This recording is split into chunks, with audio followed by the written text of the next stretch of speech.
Hello everyone. So once again, I welcome all of you in today's current affairs. Okay. So today we are in 18th of January 2026. Okay. In today's newspaper, I have got some very good articles for you. Although the list is a bit long, but the size of the articles is small. Okay. So these are the articles which I will be discussing. Okay. Starting from judiciary related article, because there was a conclave in which Justice Chandrachud, the ex-Chief Justice of India, was also present. And in conversation, he has said that no area of the constitution must be out of judicial review. Okay. So the article says that judicial review is a must feature of the constitution to strike a proper balance and proper implementation of law. क्यों? क्योंकि judicial review एक ऐसा facility है constitution के अंदर जो law को review करने की पावर देता है। किसको? सुप्रीम कोर्ट को। और हर लॉ को नहीं देता। कुछ लॉज जो नेशनल सिक्योरिटी से रिलेटेड होते हैं, इंटरनल सिक्योरिटी से रिलेटेड होते हैं, उनको जुडिशरी रिव्यू कभी कभी नहीं कर पाती। ठीक है, तो ऐसे लॉज के लिए भी जो है जस्टिस चंद्रचूड़ का कहना है कि जुडिशियल रिव्यू होना चाहिए। ठीक है। दूसरा, सेंट्रल और स्टेट गवर्नमेंट को अपना डेफिसिट रिड्यूस करना चाहिए। ठीक है, तो डेफिसिट क्या होता है और डेफिसिट क्यों रिड्यूस करना चाहिए और डेफिसिट के हाई होने की वजह क्या है, ये सारी चीज़ें इस आर्टिकल में डिस्कस की गई हैं। ठीक है। एक आर्टिकल है कि कल्चरल बायस में एक बहुत ही ज़्यादा टेंडेंसी पाई जाती है among women, among families for preference for a male child. ठीक है, तो मेल चाइल्ड के लिए इतनी प्रेफरेंस सोसाइटी में क्यों है और ये कैसे कल्चर इसको इस चीज़ को प्रमोट करता है। ठीक है, ये आर्टिकल उस चीज़ के बारे में है कि कंसिस्टेंटली एक विमेन ने कितनी ज़्यादा प्रेगनेंसीज फेस करी और उसके बाद उसको एक मेल चाइल्ड जो है वो अब उसके घर में चाइल्ड बर्थ हुआ। ठीक है। Trump announces tariff on 8 European Nations. वो यूरोपियन नेशंस जो ग्रीनलैंड वाले इशू में रोड ब्लॉक बन रहे हैं, क्योंकि ट्रंप को ग्रीनलैंड चाहिए। ठीक है, क्यों चाहिए ये इसमें एक सेपरेट वीडियो बनाऊंगा मैं। लेकिन उन कंट्रीज को अब टैरिफ्स जो है उनके लिए अनाउंस कर दिए डोनाल्ड ट्रंप ने। ठीक है। एग्रीकल्चर एमिशंस जो है वो हाई है, लेकिन आउटपुट्स जो है और भी ज़्यादा हाई हो रहा है। ठीक है, और इसमें एक कॉन्सेप्ट है, ठीक है, फैक्टर प्रोडक्टिविटी का, जो मैं आपको बताऊंगा। ठीक है। To declared as fugitive economic offenders. कौन डिक्लेयर करता है, कैसे डिक्लेयर करते हैं, और फ्यूजिटिव इकोनॉमिक ऑफेंडर्स कौन है, उनके लिए पनिशमेंट क्या क्या है। ऑलरेडी मैं फ्यूजिटिव इकोनॉमिक ऑफेंडर्स पिछली एक वीडियो में भी डिस्कस कर चुका हूँ, यहाँ पे भी मैं ब्रीफली उसको डिस्कस करूंगा। ठीक है।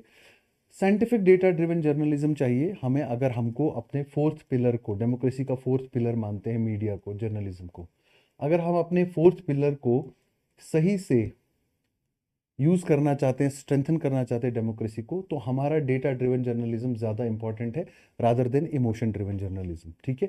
ऑयल एंड गैस सेक्टर क्या कहते हैं कि सेस को रिव्यू करो। इंडिजिनस प्रोडक्शन पे जो सेस लगा रखा है गवर्नमेंट ने, उसको रिव्यू करने की ज़रूरत है। ये उनका डिमांड अभी क्यों राइज हुआ, क्योंकि अभी बजट आगे 1 फरवरी को प्रेजेंट होने वाला है। तो हर आर्टिकल्स में कहीं कहीं हर सेक्टर से ये डिमांड्स आ रही है कि हमारा ये वाला चीज़ रिव्यू करने की ज़रूरत है, टैक्स रिव्यू करने की ज़रूरत है। जैसे मैंने अभी पिछले वाले आर्टिकल में 8 स्टेप्स बताए थे कि डिफेंस सेक्टर में, एक्सपोर्ट सेक्टर में, इंडस्ट्री सेक्टर में कैसे हमको जो है कंटिन्यू करना चाहिए और मोमेंटम को कंटिन्यू करना चाहिए। डायरेक्ट टैक्स, इनडायरेक्ट टैक्स कल मैंने डिस्कस किया था डिटेल में। ठीक है। तो let us start with the first article. पहला आर्टिकल क्या कह रहा है कि पॉलिटी में ऐसा कोई भी एरिया नहीं होना चाहिए जो जुडिशियल रिव्यू के अंडर ना आए। ठीक है। सबसे पहले तो हमारी कंट्री में जुडिशियल रिव्यू का अगर हम बात करें तो एक्सप्लिसिटली जुडिशियल रिव्यू का कॉन्सेप्ट कहीं मेंशन्ड नहीं है, लेकिन इम्प्लिसिटली हम मानते हैं कि आर्टिकल 13 में फंडामेंटल राइट्स के रिलेटेड जुडिशियल रिव्यू का कॉन्सेप्ट मौजूद है। जुडिशियल रिव्यू क्या कहता है कि सुप्रीम कोर्ट के पास ये पावर है, वैसे तो हाई कोर्ट के पास भी है ये पावर, कि कोई भी लॉ उसको वो जुडिशियल स्क्रूटिनी में डाल के जुडिशियली रिव्यू कर सके कि क्या वो कॉन्स्टिट्यूशनली वैलिड है या नहीं है। ठीक है। So judicial review is the activity carried out by judiciary to check the validity of a law.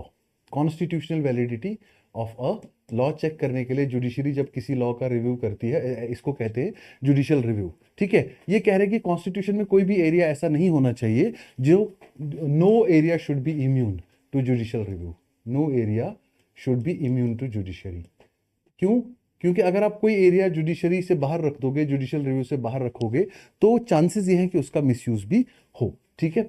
उसके बाद एक और क्वेश्चन इन्होंने कहा कि नेशनल सिक्योरिटी लॉज जितने भी हैं, जितने भी नेशनल सिक्योरिटी लॉज हैं, उनमें बेल जो है, बेल को एक रूल ना बना के जेल को रूल बनाते हैं मेजर नेशनल सिक्योरिटी लॉ, जैसे अनलॉफुल एक्टिविटीज़ प्रिवेंशन एक्ट, ठीक है, या जम्मू कश्मीर में पब्लिक सेफ्टी एक्ट। इसी तरीके के एक्ट्स जो है नेशनल सिक्योरिटी से रिलेटेड जो एक्ट्स हैं, ठीक है, ये क्या करते हैं, ये बेल को जो है थोड़ा सा प्रमोट नहीं करते, बेल को ये क्या करते हैं, डिमोट करते हैं, ठीक है। और हमारे जो कॉन्स्टिट्यूशनल प्रिंसिपल्स हैं उनमें बेसिकली है क्या, you should be treated as innocent unless you are proven guilty. लेकिन कुछ लॉज ऐसे, जैसे एक और लॉ है prevention of money laundering act, PMLA, ठीक है, prevention of money laundering act में भी you are guilty unless you are proven innocent, इसीलिए इसमें भी डायरेक्टली जेल हो जाती है और बेल मिलना बड़ा मुश्किल हो जाता है, ठीक है।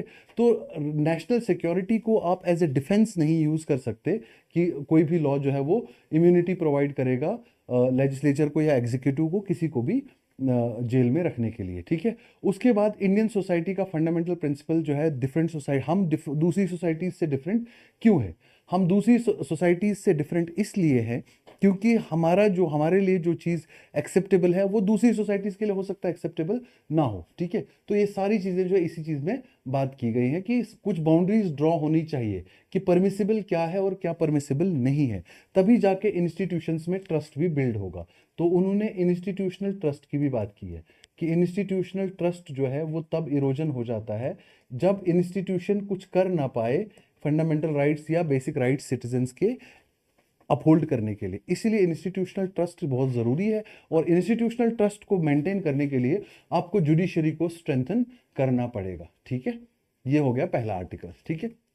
दूसरा आर्टिकल है कि सेंटर और स्टेट गवर्नमेंट को क्या होना चाहिए, अपना डेफिसिट जो है वो रिड्यूस करना चाहिए, ठीक है। अब सेंटर और स्टेट गवर्नमेंट्स अपना डेफिसिट कैसे रिड्यूस करेंगी, पहले तो डेफिसिट होता क्या है और होता क्यों है, ठीक है। यहाँ पे बड़ा वेग है, डेफिसिट के बहुत सारे फॉर्म्स है, revenue deficit, budget deficit, fiscal deficit. लेकिन जब वर्ड डेफिसिट है तो डेफिसिट का मतलब होता है a situation where excess of expenditure is taking place, excess expenditure with respect to income. एक नेशन की, एक स्टेट की जितनी इनकम है अगर उससे ज्यादा वो एक्सपेंडिचर कर रहा है तो उसको, उस सिचुएशन को डेफिसिट कहते हैं। ऐसी सिचुएशन में जहां एक्सेस एक्सपेंडिचर हो, इसकी वजह से आपको क्या करना पड़ता है, बोरोइंग करना पड़ता है, ठीक है। तो डेफिसिट जो है वो बोरोइंग भी बताता है कि कितनी बोरोइंग्स किसी स्टेट को करनी पड़ती है, ठीक है। ये सब क्यों करती है गवर्नमेंट्स, बोरोइंग्स क्यों करती है, जब गवर्नमेंट डेवलपमेंटल एक्सपेंडिचर करने लगे ज्यादा। डेवलपमेंटल एक्सपेंडिचर में जैसे सब्सिडीज, फ्रीबीज, ये सारी चीजें, they are all in developmental expenditure. तो मेन कॉज भी इसमें यही बताया गया है कि हमारी सेंटर में और स्टेट्स में डेफिसिट ज्यादा क्यों है। ओवरऑल एग्रीगेट अगर देखा जाए तो ये बताया गया है कि हर साल हम एग्रीगेट सेंटर और स्टेट का डेफिसिट मिला के 10% ऑफ जीडीपी जो है वो कंसिस्टेंटली हमारा डेफिसिट रहता है, ठीक है। ये कब से, हमारा जो गवर्नमेंट का डेफिसिट 1991 ऑनवर्ड्स है, वो कम से कम 10% of GDP on an average रहा है। ये बात सेंटर और स्टेट्स की मिला के बात हो रही है, ठीक है। वरना फिस्कल डेफिसिट जो है वो target fiscal responsibility and budget management act ने 3% का रखा था, 3% ऑफ जीडीपी तक हमको लेकर आना है, ठीक है। लेकिन कोविड के टाइम में वो बढ़ के 8-9% तक चला गया, लेकिन अब फिर से हम वापस आ गए करीब करीब 4-4.5% के आसपास। लेकिन वो सिर्फ फिस्कल डेफिसिट की बात कर रहा है, ये ओवरऑल डेफिसिट बता रहा है कि 10% ऑफ आवर जीडीपी जो है हमारे डेफिसिट रहता है। और इसका रीजन इसने इस आर्टिकल में जो दिया है वो ये कहा है कि हमारी गवर्नमेंट का नेचर जो है वो बहुत जनरस है, generous nature of our government. Generous nature का मतलब गवर्नमेंट बहुत ज़्यादा स्पेंडिंग करती है अलग अलग इश्यूज़ के ऊपर, इसी वजह से हम वल्नरेबल पोजीशंस में आ जाते हैं, कई दफ़ा हम वल्नरेबल पोजीशंस पे आ जाते हैं। अब इसको हमको करना क्या पड़ेगा, ये कहता है हमको हार्ड ऑस्टेरिटी मेजर्स नहीं लेने की ज़रूरत है। वर्ड ऑस्टेरिटी मेजर्स बहुत दफ़ा आप न्यूज़ में पढ़ोगे। ऑस्टेरिटी मेजर्स का क्या मतलब होता है, ऑस्टेरिटी मेजर्स का मतलब होता है ऐसे मेजर्स लेना जिससे आप अनप्रोडक्टिव एक्सपेंडिचर को कम कर सको। जैसे कभी आप मीटिंग के लिए जा रहे हो तो आप फर्स्ट क्लास एयर ट्रेवल ना करके आप इकोनॉमी क्लास एयर ट्रेवल करो, वहां पे 5 स्टार होटल में मीटिंग ना करके आप नॉर्मल 3 स्टार होटल में या कोई मीटिंग हॉल, कॉन्फ्रेंस हॉल या गवर्नमेंट का कोई बिल्डिंग बुक कर लो, ठीक है। तो these are called austerity measures. ये कह रहे हैं बड़े ऑस्टेरिटी मेजर्स लेने की जरूरत नहीं है। तो फिर जरूरत किस चीज की है, सेंटर और स्टेट गवर्नमेंट को क्या करना चाहिए, वेलफेयर मेजर्स के ऊपर और कैश ट्रांसफर स्कीम्स के ऊपर कम खर्चा करना चाहिए। एक तो ये लोगों को भी एनेबल करेगा, लोगों को खुद काम करने के लिए मोटिवेट करेगा, और हमारे डेफिसिट की सिचुएशन को भी इंप्रूव करेगा, ठीक है। सारी इंडिया की चैलेंजेस जो हैं उसमें सेंटर और स्टेट को कोऑपरेट करना चाहिए, एक दूसरे के साथ, तब जाके ये हल हो सकती है। तो इसमें कोऑपरेटिव फेडरलिज्म की भी इसने बात की है आर्टिकल में कि cooperative federalism is very important. अच्छा, जो बात करने वाले साहब हैं वो कोई छोटे मोटे आदमी नहीं, इनकी सजेशन जो है वो डेफिनेटली हमको सीरियसली लेनी चाहिए, because he is ex chief economic adviser, former chief economic adviser Arvind Subramaniam.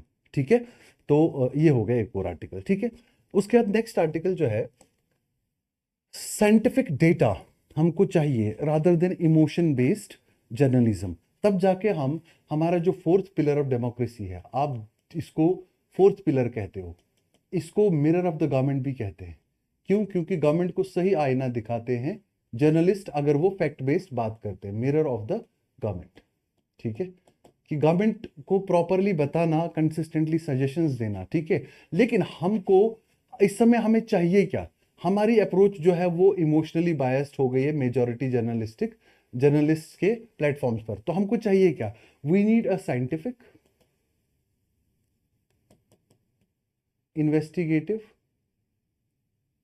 Investigative and data driven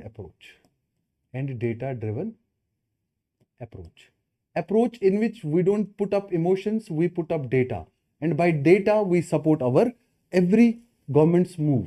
ठीक है, और ये भी कहा जाता है कि हमारा जो सोशल मीडिया है इस समय, उसमें तीन चीजें, सोशल मीडिया में तीन प्रॉब्लम्स इस समय सबसे ज्यादा रिपोर्टेड है। ठीक है, वो क्या क्या प्रॉब्लम्स है? एक तो फॉल्सहुड है, बहुत ही ज्यादा झूठ। ठीक है, एक तो उसमें टॉक्सिसिटी बहुत ज्यादा है, और एक तो उसमें हेट बहुत ज्यादा है।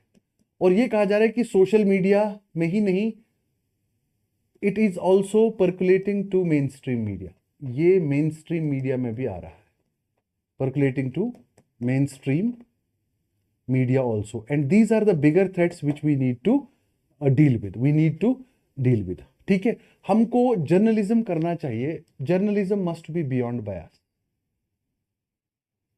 Journalism must be beyond bias. अब हमारे एक प्रॉब्लम है कि जो जर्नलिस्ट है वो भी ह्यूमंस है, उनकी भी कोई कल्चरल एफिलिएशन है, उनके भी कोई अपने इमोशंस है। ठीक है, तो ऐसे सिचुएशन में आपको एक बैलेंस बनाना है पर्सनल खुद के इमोशंस के बारे में और एक्चुअल सिचुएशंस के बारे में, फैक्ट्स के बारे में। ठीक है, लोगों को कन्विंस करना, आज की डेट में लोगों को कन्विंस करना पड़ता है कि हमारे पास जो न्यूज़ है वो सच है। वो इसलिए क्योंकि फेक न्यूज़ का इतना ज़्यादा मेनेंस हो चुका है। ठीक है, तो हमको ब्लैंकेट सस्पेंशन, जो पूरा डेटा जितना भी हमारा प्रेजेंट होता है इस समय, उसके ऊपर एक सस्पिशन है। ठीक है, अनहेल्पफुल कहा जा रहा है इस डेटा को, लेजी डेटा एक टर्म यूज हो रही है कि ये डेटा जो है एकदम लेजी डेटा, अनफेयर डेटा है। ठीक है, तो ये ट्रस्ट इरोजन जो है ये किस वजह से हुआ? जब ये चीजें हमारे मेन स्ट्रीम मीडिया में भी आ गई। ठीक है, तो ये बेसिकली हमारा, और ये चीज जो है प्रूव ग्लोबल लेवल से भी हुई। ग्लोबल लेवल पे रिपोर्टर्स विदाउट बॉर्डर्स एक world wide non for profit organisation है, उसकी एक रिपोर्ट होती है that is called as world press freedom index, press freedom index. इसमें हमारा रैंक 2025 में 151 रैंक। ठीक है, वेरी पुअर, ऑल्दो ये पहले से थोड़ा इंप्रूव हुआ, इससे पहले हम 160 पे थे। ठीक है, लेकिन ये रैंक तो और ही ज्यादा पुअर एंड पैथेटिक है। ठीक है, तो यहाँ पे वर्ल्ड प्रेस फ्रीडम इंडेक्स का मैंने डेटा भी रखा है आपके लिए। ठीक है, इंडियन एक्सप्रेस से ये डेटा मैंने लिया हुआ है। ठीक है, इसमें मैंने ये बताया कि सबसे ज्यादा प्रेस फ्रीडम कहाँ पे है? नॉर्वे में है। ठीक है, उसके बाद आप major countries, United States of America 57।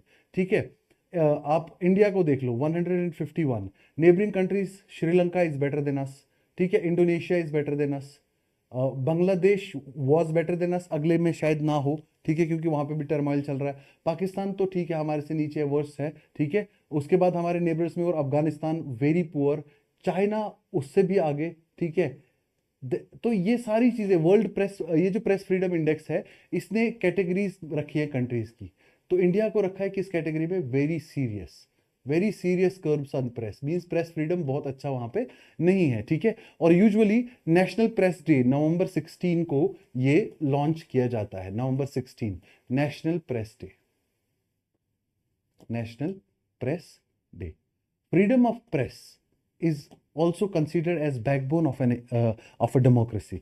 ठीक है, अब ये हमारे पास अगर देखोगे कि ये इंडिया में press council of India establish हुआ 1966 में, ठीक है। उसने ये रैंकिंग्स के ऊपर बात करते हुए ये भी कहा कि अगर फ्रीडम ऑफ प्रेस एक सोसाइटी में ना हो तो ये समझ लेना चाहिए कि उस सोसाइटी का डेमोक्रेटिक डिक्लाइन शुरू नहीं हुआ, डेमोक्रेटिक डिक्लाइन हो चुका है, ठीक है। क्योंकि press gives free voice to the voice of people, ठीक है। Press is also considered as voice of people. और वॉइस ऑफ पीपल में जब फॉल्सहुड आ जाए, फेक आ जाए, टॉक्सिसिटी आ जाए, तो ये सारी चीज़ों की वजह से you can not expect good press freedom, ठीक हो गया। Next article, long cherished wish steeped in cultural bias। Basically हमारी सोसाइटी जिसको कहा जाता है patriarchal society, male dominated society, mail oriented society, ठीक है। हमारा इनहेरिटेंस जो है वो भी पेट्रियार्कल ही है, ठीक है। वुमेन को काफ़ी हद तक जो है इनहेरिटेंस राइट्स भी जो है उसके लिमिटेड कर दिए गए, ठीक है। अब यहाँ पे एक विलेज है धानी भोजराज, हरियाणा, ओके। धानी भोजराज हरियाणा के फतेहाबाद डिस्ट्रिक्ट का विलेज है, ठीक है। यहाँ पे हुआ क्या है कि एक लेडी ने multiple pregnancies, more than 10 pregnancies जो है वो टॉलरेट की, ठीक है। तब जाके उसको अब एक after 18 years of her marriage she has got a baby boy. तो किस चीज ने इसको फोर्स किया कि मोर देन 10 प्रेगनेंसीज, हालांकि उसकी 18 साल की बेटी खुद ये कह रही है कि हमने तो मम्मा को ऑफनली प्रेग्नेंट ही देखा, we have seen our mother pregnant, always pregnant, we use to get worried also. Girls can do everything, ये वो घर वाले भी मानते हैं, वो जॉब्स भी कर सकती है, पढ़ाई भी कर सकती है, ये भी वो घर वाले मानते हैं। लेकिन वो कह रहे हैं अब हम इनकी शादी के बारे में भी सोच रहे हैं, और बॉय की, बेबी बॉय की तलाश उनको हमेशा थी, ठीक है। आयरनी ये है कि ये वॉल है पीछे, वॉल में यहाँ पे ट्रॉफीज है बहुत सारी, खो खो की, कबड्डी की, डिफरेंट चैंपियनशिप्स की, क्विज कंपटीशन की ट्रॉफीज हैं जो कि लड़कियों ने जीती हैं। और इन ट्रॉफीज के सामने फैमिली बैठ के लड़के का जन्मदिन सेलिब्रेट कर रही है, ठीक है। इट इज नॉट कि लड़के सही नहीं होते, इट इज कि हमारी सोसाइटी के अंदर कितना कल्चरल बायस है। और वो लेडी कह रही है कि मुझे मोटिवेशन कहाँ से मिला कि जब मैं पड़ोस की औरतों के बेबी बॉय अपने हाथ में लेती थी, अपनी लैप में लेती थी, वो जल्दी से उसको मेरे लैप से वापस ले लेती थी कि कहीं मैं उनका बेबी बॉय छीन ना लूं, कि मेरा अपना बेबी बॉय नहीं है। And this motivated me, I use to get tired, मैं थक भी जाती थी, लेकिन फिर भी मैंने क्या सोचा कि I should have a baby boy, and finally I have got one baby boy. इस सब का रीजन क्या है? रीजन है हमारी सोसाइटी का पेट्रियार्कल नेचर। अगर एक वुमेन चाइल्ड बर्थ के टाइम में मेल चाइल्ड को बर्थ नहीं दे पाती, रिग्रेस टॉन्टिंग जो है उसको फेस करनी पड़ती है थोड़ा सा बैकवर्ड सोसाइटीज के अंदर, ठीक है। हालांकि अगर आप बायोलॉजी पढ़ो तो बॉय या गर्ल डिसाइड होता है स्पर्म से, ना कि ओवम से। Sperm is basically the male reproductive cell, तो उसमें मेल का रोल है, फीमेल का तो कहीं रोल नहीं है। लेकिन because of the patriarchal society again women is victimised for this, ठीक है। लेकिन एक आयरनी इस चीज की, एक चीज इसमें बेटर है कि लड़के की तलाश में 8-9 लड़कियों को एक लेडी जन्म देती है, ठीक है। तो उससे हुआ क्या है कि सेक्स रेशियो जो है वो इंप्रूव हो गया, ठीक है। तो उसका एक पॉजिटिव साइड ये है कि 2011 सेंसस में हरियाणा का सेक्स रेशियो 879 था, जो कि आज सिविल रजिस्ट्रेशन सिस्टम के हिसाब से 923 हो चुका है, ठीक है। और ओवरऑल कंट्री का जो है वो भी इम्प्रूव, सेक्स रेशियो जो है वो इम्प्रूव हो रहा है। सेक्स रेशियो ओवरऑल कंट्री का कितना है आज की डेट में? 917। What is sex ratio? Number of females पर 1000 मेल्स, ठीक है। और हमारा सेंसस 2011 में लास्ट सेंसस हुआ, अभी तक उसके बाद सेंसस हुआ नहीं। अब 2027 में सेंसस की एक्सरसाइज कैरी आउट की जा रही है, ठीक है। जैसे ही उसका डेटा आएगा तो वी विल सी। लेकिन अलग अलग छोटी छोटी ऑर्गेनाइजेशन, जैसे मैंने अभी यहाँ पे आपको बता दिया कि सिविल रजिस्ट्रेशन सिस्टम जो है ये भी रजिस्टर करता है बर्थ्स एंड डेथ्स को, और फाइनली सेक्स रेशो के डेटा ये भी रिलीज करता है। तो इस हिसाब से सेक्स रेशो आयरॉनिकली, न्यूज़पेपर भी कह रहा है कि आयरॉनिकली इससे हमारा इंप्रूविंग नंबर्स में क्या आता है कि सेक्स रेशो जो है वो इंप्रूव होता है, ठीक है। उसके अलावा अगर आप देखोगे among well off families, among rich families, वहां पे फीमेल फिटिसाइड अभी भी हिडन फॉर्म में कहीं ना कहीं प्रैक्टिस किया जा रहा है। तो रिच फैमिलीज में फीमेल फिटिसाइड करके गर्ल का जो चाइल्ड बर्थ है उसको अभी भी कहीं ना कहीं रोका जाता है कुछ सोसाइटीज के अंदर, कुछ पार्ट्स ऑफ द कंट्री के अंदर, ठीक है। लेकिन फीमेल फिटिसाइड को बैन करने की वजह से ये अब होगा भी तो बिहाइंड द कर्टन्स होगा, बिहाइंड द कर्टन्स होने की वजह से it will grow more expensive. तो इसीलिए इसको वेल ऑफ फैमिलीज ही अफोर्ड कर पाती है, और पुअर फैमिलीज में continuously they keep on giving child birth till they achieve their ultimate goal of having a baby boy. Get the point? So this is basically irony of our society. हालांकि we have came a long way, हम काफ़ी ज़्यादा gender gap जो है वो cover कर चुके हैं, but still it exists in the culture, it is deep rooted in our cultural bias. ठीक हो गया? Thank you so much, this is another article, wonderful. Two people declared fugitive economic offenders, Jatendra Kumar Garg and Sunil Jindal. कौन कौन? Jatendra Kumar Garg and Sunil Jindal. These are basically these have been declared as fugitive economic offenders on the application of Enforcement Directorate. याद रखना, fugitive economic offenders act कब पास हुआ? 2018 में। ये act empower करता है एनफोर्समेंट डायरेक्टोरेट को file application, enforcement directorate application file करता है एक स्पेशल कोर्ट के सामने, ठीक है। किसके सामने? स्पेशल कोर्ट के सामने। और स्पेशल कोर्ट फिर क्या करता है? डिक्लेयर करता है किसी भी इंडिविजुअल को as fugitive economic offender. Fugitive means वो जो देश छोड़ के भाग गया हो, fugitive means one who has left the country. Economic offender मतलब वो इंडिविजुअल जिसने कोई इकोनॉमिक ऑफेंस किया हो, जिसने कोई क्या किया हो? Economic offence. ऑफेंस का वैल्यू कितना हो? मोर इकोनॉमिक ऑफेंस का वैल्यू जो है वो कितना हो? It shall be more than 100 crore. और अपनी डोमेस्टिक करंट कंट्री में उसके खिलाफ क्या हुआ होना चाहिए? अरेस्ट वारंट इशू होना चाहिए, ठीक है। अब इसमें सबसे इंपॉर्टेंट पार्ट ये है कि वो बंदा तो चला गया है, उसको आप कुछ कर नहीं सकते, लेकिन उसके लिए एनफोर्समेंट डायरेक्टरेट क्या है? एम्पावर्ड है उसकी प्रॉपर्टी को क्या करने के लिए? अटैच करने के लिए। अटैच मीन्स उसकी प्रॉपर्टी को सील करने के लिए, ठीक है। और थॉरो प्रोसीजर फॉलो करने के बाद उसकी प्रॉपर्टी को जो है वो सेल भी किया जा सकता है ओपन मार्केट में, नीलामी जिसको बोलते हैं। ठीक हो गया? तो फ्यूजिटिव इकोनॉमिक ऑफेंडर्स का याद रखना है। और फ्रॉड की क्या किया है इन्होंने? इन्वेस्टर्स और बैंक्स को चीट किया है। एक्यूजेशन है कि 2200 करोड़ के लिए इन्होंने इन्वेस्टर्स और बैंक्स को चीट किया है। सेंट्रल ब्यूरो ऑफ इन्वेस्टिगेशन ने इस केस में 81 एफआईआर्स भी रजिस्टर की हैं, ठीक है। समझ गए आप मेरी बात को? ठीक है। तो ये कौन है बेसिकली? दीज टू इंडिविजुअल्स कौन कौन है? ये Jatendra Kumar Garg and Sunil Jindal. They are basically individuals who are related to the SRS group, SRS group, ठीक है। तो ये economic offences and economic frauds के लिए इंपॉर्टेंट है। और फ्यूजिटिव इकोनॉमिक ऑफेंडर्स इकोनॉमी के क्वेश्चंस के लिए भी इंपॉर्टेंट है। क्वेश्चन पूछा जाता है which are the following is true about fugitive economic offenders. ठीक हो गया?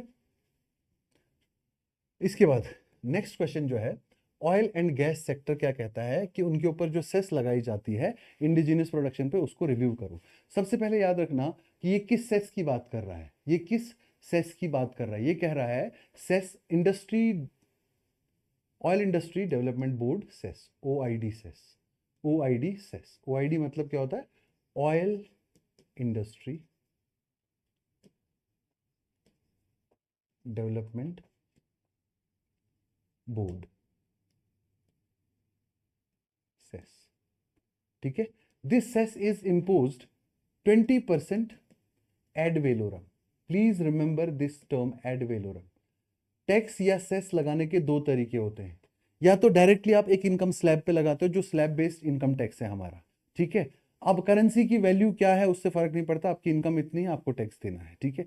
Add valorem tax is basically on the value of the commodity. Basically it is a word which actually means upon the value. Ad valorem tax is always tax imposed not on the nature of the commodity but on the value of the commodity। ये कहते हैं कि हमको slab based tax system चाहिए। Slab based tax system चाहिए इसलिए क्योंकि oil के प्राइसेस ग्लोबली बहुत ज्यादा फ्लक्चुएट करते हैं, ठीक है। तो पर स्लैब सिस्टम के हिसाब से हमको सेस लगाओ, ना कि एड वेलोरम सेस लगाओ, ठीक है। और 20% जो है रेट भी थोड़ा सा रैशनलाइज किया जा सकता है। इससे क्या होगा? ये कहते हैं कि हमको एक तो सबसे पहले सेस का रैशनलाइजेशन चाहिए, सेस को रैशनलाइज करो, ना कि एड वेलोरम बेसिस पे, लेकिन आप हमें किस बेसिस पे टैक्स करो? आप हमें स्लैब बेसिस पे टैक्स करो। दूसरा ये कहते हैं कि हमको export promotion, exploration, oil exploration को प्रमोट करने के लिए हमको सपोर्ट करो, ऑयल एक्सप्लोरेशन प्रमोशन इंसेंटिव, हमको एक्सप्लोरेशन को प्रमोट करने के लिए इंसेंटिवाइज करो, ठीक है। और उसके बाद क्या करना है, और क्या कह रहा है कि रिफाइनरी कैपेसिटी को क्या कर रहा है कि पुश करना है, push for upgrading the refinery facility, upgrading the refinery facility, refinery facility को क्या करना है, अपग्रेड करना है। ये जो है जितने भी हमारे ऑयल एंड गैस सेक्टर के मेजरली प्रोड्यूसर्स हैं या मैन्युफैक्चरर्स हैं, ये वो कह रहे हैं, ठीक है। उसके बाद इन्होंने ये कहा कि हमारा जो है, आप जो ये वाला एक और इंपॉर्टेंट चीज, ये सेस जो है it is only implementable on nominational blocks. Nominational blocks means वो ऑयल एक्सप्लोरेशन के ब्लॉक्स जो नॉमिनेशन बेस पे गवर्नमेंट ऑयल कंपनीज को दिए गए हैं, it is only on nominational blocks, ठीक है। It is not on all the blocks which have been given through bid also, open bids के थ्रू जो ब्लॉक्स एलोकेट किए गए हैं उन पे ये सेस वर्क नहीं करता, उन पे ये सेस इंप्लीमेंटेड नहीं है, ये सिर्फ नॉमिनेशनल ब्लॉक्स पे हैं जो नॉमिनेट करती है गवर्नमेंट, और मेजरली गवर्नमेंट कंपनीज को ही मिलता है, ठीक है। ट्रंप ने 8 यूरोपियन कंट्रीज के ऊपर 10% टैरिफ 1 फेब से, और कह रहा है कि 25% हो जाएगा ये 1 जुलाई ऑनवर्ड्स, 1 जुलाई और 1 जून ऑनवर्ड्स, मैं थोड़ा सा डेट भूल रहा हूँ, हाँ या जून 1 जून से ये कितना हो जाएगा 25%। किन 8 कंट्रीज को ये कह रहा है, Denmark, Norway, Sweden, France, Germany, United kingdoms, Netherland and Finland, यहाँ पे कंट्रीज का नाम मेंशन है, ठीक है। ये क्यों कह रहा है इसको, ये इसलिए कह रहा है कि आप जो है हमें सपोर्ट नहीं कर रहे, हमको ग्रीनलैंड को परचेज करना है। कभी ये इन्वेजन की बात करते कि हम इन्वेजन करके भी ले सकते हैं, कभी कह रहे हैं हम टॉक्स के थ्रू ले लेंगे, कभी कह रहा हम ये ले लेंगे परचेज करके। लेकिन ग्रीनलैंड जो है बहुत ही एक मिनरल रिच आइलैंड है, one of the biggest islands of the world, और वैसे तो ये इसके ऊपर मैं एक सेपरेट वीडियो बनाऊंगा कि इसका क्या सिग्निफिकेंस है स्ट्रेटेजिकली, डिप्लोमेटिकली, और अमेरिका इसके पीछे क्यों लगा हुआ है, ठीक है। और ये भी कहा है कि ये कंट्रीज जो है कंटिन्यूसली इसमें पता नहीं क्यों, किस रीजन से पिछले कई टाइम में विजिट करी हैं, जबकि वो कहा जा रहा है कि वहाँ के ग्रीनलैंड के जो जो चीफ है उन्होंने इनको और वहाँ के लिए इनवाइट किया था स्ट्रेटेजी डिस्कस करने के लिए कि कैसे आगे बढ़ा जाए, क्योंकि Greenland itself is a member of NATO, तो नेटो कंट्रीज के साथ उनका डिस्कशन जो है वो बनता है, ठीक है। इसलिए ट्रंप कह रहे हैं कि अब हम इन कंट्रीज के ऊपर भी ट्रंप ये टैरिफ जो है वो लगाएंगे, ठीक है। ये जो ये जो टैरिफ से डिप्लोमेसी चलाने की कोशिश की जा रही है, ये एक नया ट्रेंड है, ठीक है। नया ट्रेंड है अपनी बात मनवाने का, अदरवाइज फेस द टैरिफ्स, ठीक है। अब मुझे नहीं पता ये कितनी देर तक सक्सेसफुल होगा, लेकिन जो टैरिफ वॉर्स इसकी वजह से पूरी ट्रेड डिसरप्शन करते हैं, इसकी वजह से पूरी इकोनॉमी ऑफ द वर्ल्ड सफ़र करती है, और इंडियन इकोनॉमी इसके लिए भी एक्सेप्शन नहीं। अगर आप इंडियन इकोनॉमी को पिछले 7-8 महीनों में ऑब्जर्व कर रहे हो तो अपना स्टॉक मार्केट्स चेक करो, बहुत ही ज़्यादा टम्बलिंग उसमें टम्बलिंग ट्रेजेक्ट्री में है, बहुत ही ज़्यादा गिरावट आ रही है चीज़ों में, ठीक है। हालांकि फिर भी हमने डिस्पाइट 50% टैरिफ्स हम अपना मोमेंटम, ग्रोथ मोमेंटम मेंटेन कर पाए हैं, वो मैंने पिछले आर्टिकल्स में डिस्कस किया है, ठीक है।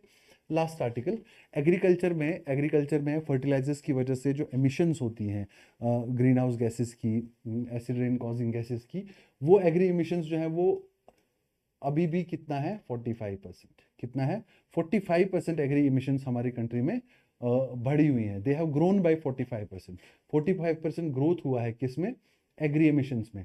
लेकिन अगर आप देखोगे आउटपुट जो है वो 3 गुना ग्रो हुआ है, means output has not only doubled but tripled, it has shown a growth rate of 200+%।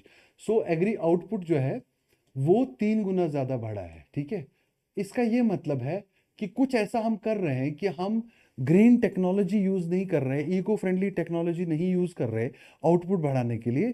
जो हमारे पास अवेलेबल रिसोर्सेज हैं हम उन्हीं का बेटर यूज करके हम क्या कर पा रहे हैं, हम उन्हीं का बेटर यूज करके प्रोडक्टिविटी बढ़ा पा रहे हैं, ठीक है। इसलिए हम ये कह रहे हैं कि हमारी कंट्री में टोटल फैक्टर प्रोडक्टिविटी अच्छी है। What is total factor productivity? Productivity which is enhanced due to better utilization of available inputs rather than switching to the eco-friendly technology, ठीक है। अब इसका क्या मतलब है, फार्मर्स जो है वो क्या कर रहे हैं, बेटर आउटपुट ले रहे हैं ऑन एन एवरेज अपने अवेलेबल रिसोर्सेज से, rather than just switching to cleaner inputs. Cleaner inputs की तरफ से स्विच नहीं कर रहे पूरी तरह से, अगर कर भी रहे हैं तो भी जितना एमिशंस ग्रो कर रहा है उतना ही आउटपुट भी ग्रो करना चाहिए, लेकिन आउटपुट 3 टाइम ग्रो कर रहा है। इसका मतलब हमारी टोटल फैक्टर प्रोडक्टिविटी जो है वो बेटर है। इसका मतलब हम अपने अवेलेबल रिसोर्सेज को बहुत बेटर वे में यूज कर रहे हैं, ठीक है। ग्रोथ और growth, economic growth, definitely industry चलेगी, मशीनरी फैक्ट्री इक्विपमेंट चलेगा, तो उससे क्या होगा, पोल्यूशन भी होगा, ठीक है। ग्रोथ और पोल्यूशन को सेपरेटली चेक करना, इस स्ट्रेटेजी को इकोनॉमिक्स में डीकपलिंग कहते हैं। क्या कहते हैं, डीकपलिंग कहते हैं। Decoupling means separating growth from the pollution, separation between growth and pollution, this is called decoupling, this is called decoupling, ठीक है। तो ये कुछ टर्म्स है, टोटल फैक्टर, प्रोडक्टिविटी, डीकपलिंग, ये इंपॉर्टेंट है आपके प्रीलिम्स पॉइंट ऑफ व्यू से, ठीक है। शुक्रिया आज के लिए, आज के समाचार यहीं समाप्त होते हैं, ठीक है। कल हम और मिलेंगे कुछ और बेटर न्यूज़ के साथ।